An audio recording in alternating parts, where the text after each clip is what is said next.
J-Horror Oddities, a series where I thought I'd be talking about, weird, obscure, unknown J-Horror movies and then talking to you about them. But little did I know that I had a viewer on YouTube by the name of Lyle who would provide me with a recommendation so outlandish, so strange, and so weird that it just barely fits under the J-Horror Oddities label. No, what we've got here is something that's a super oddity. And when I tell you that this is inspired by the works of Junji Ito, specifically Marronnier Mansion and The Hell of the Doll Funeral, then you'll kind of understand why. Now, he's the man behind the Tomie series of movies, and if you've never seen any of the Tomie movies, then I don't think I can actually explain to you anything about them. It's something that you kind of need to watch for yourself, and there is quite a lot of the Tomie movies out there. But suffice to say that they're kind of weird. But they're not anywhere near as weird as this film or as frantic. This movie is called Marronnier, and that is a French word for chestnut tree. Now, unlike previous episodes in this series where I give you a kind of rundown of the movie from start to finish, I'm just going to talk about the film, and there's a reason for this. I'm really confused by this movie, and at the pace that this movie runs by means that the way I would normally talk about movies on this series, this video would end up being longer than the actual movie itself. Now, at the 20-minute mark of the film, I felt like I'd been watching this movie for way over an hour. By the end of the film, I couldn't believe that it was only 80 minutes long because it genuinely felt like it went for about 3.5 hours. And I honestly can't work out whether that's a good thing or a bad thing. Now, there's lots of Japanese horror movies out there that have never quite made any sense. The whole splatter genre is so outlandish that none of the worlds inside those films ever feel even remotely realistic. Titles like Zombie Ass, Toilet of the Dead, which is about a tapeworm that turns people into zombies that emerge from the toilet.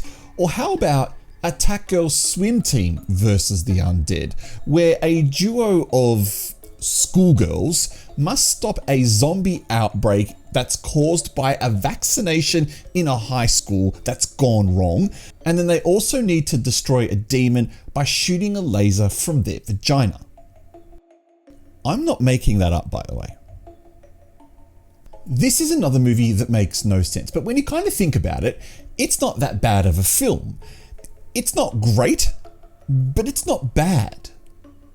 In a nutshell, the movie is about a man called Numai, who's an assistant to a recluse who makes human-sized wax dolls. He makes those dolls out of humans because he's found a special formula in his yard that produces this strange water where if someone is submerged into it, they'll be turned into wax. These guys like to kidnap women, cut off their limbs, and turn them into wax. Okay, so that's the first part you need to know. Next, there's Marino, the main girl of the film and the obsessive crush of Numai, who once met her a few years prior and attempted to gift her a doll. You see, Marino loves dolls.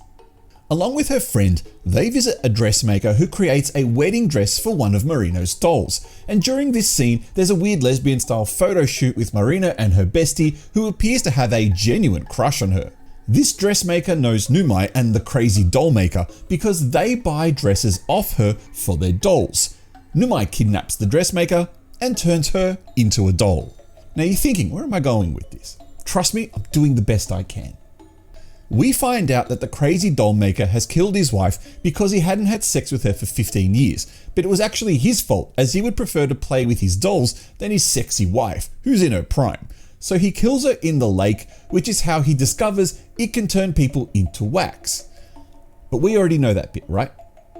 While on a double date, Marino ends up in a playground with a guy who can't take no for an answer. Lucky for her, Numai is following them and promptly kills the guy. This raises no suspicions from anyone else. Marino lives with her brother, who seems to work in a theatre where he controls marionette puppets. One of those puppets suspiciously looks like Junji Ito and is inspired by Spiral, which you may have seen the movie from the year 2000 or the recently released TV series. Now this bit confused me a bit, but I believe the brother has a girlfriend called Sayako. Sayako gets kidnapped by Numai, I'm not actually sure why, but she does. And then, would you believe, gets turned into a wax doll. How you going? You following along? Yeah? Well, let's keep going. For some reason, and that's quite a popular phrase for this film, for some reason, Marino looks for the crazy doll maker's residence.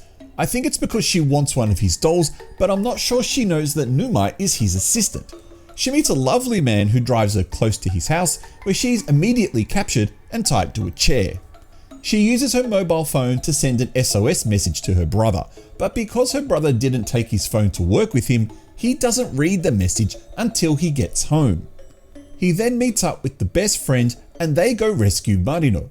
They have no real plan, so they enter the house and just look around until they find her.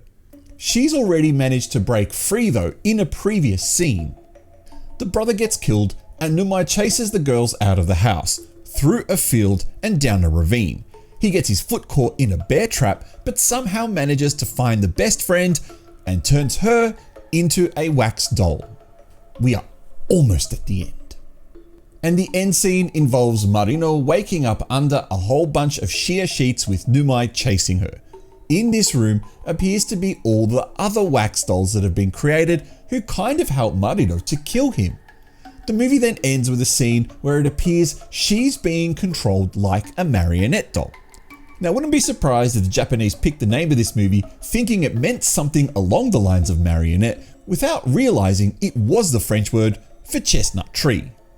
Now, no doubt I have many elements of this movie incorrect, and I am blaming the utter weirdness of both the plot and of the end product. This is the thing about the movie, right? Even though it's credited to just one director, it feels like that there has been about 200 of them. It's like the producer has found about 200 people who are very interested in directing a movie and said to each one of those people, you've got 2 shots in this movie each, so go ahead and just do whatever you want. And the poor editor of this film was given the absolute nightmarish task of bringing this whole thing together. It's either that or the director was just a pure amateur. And that's because almost every shot in this movie is completely different to the last shot. And in fact, there's very little synergy between any of the shots, let alone any of the scenes. I mean, there's far too many close-ups in the movie, which is always what I think a kind of indication of low budget filmmaking. The movie also feels very highly claustrophobic, and this adds to either the charm of the film or will compound your absolute hatred of this movie. And it's a very polarizing film. Now, I've read some of the reviews for this film online, and the majority of this film the majority of the people who've reviewed this film do seem to put it in the waste of time basket, and I kind of don't blame them. I mean, if you're not expecting weird when you're going into this movie, then the end product is certainly just bound to put you offside. Now, as I previously mentioned in the beginning, the movie doesn't feel like it's 80 minutes long. It does feel like a long movie. And that's really because the movie moves along at such a fast pace that it is, well, for me anyway, really hard to keep up with what the whole thing was about. And I think that's what makes this a very, very tough movie to rate properly, because most people will dismiss its weirdness and obtuseness as crap and instantly just write off the movie.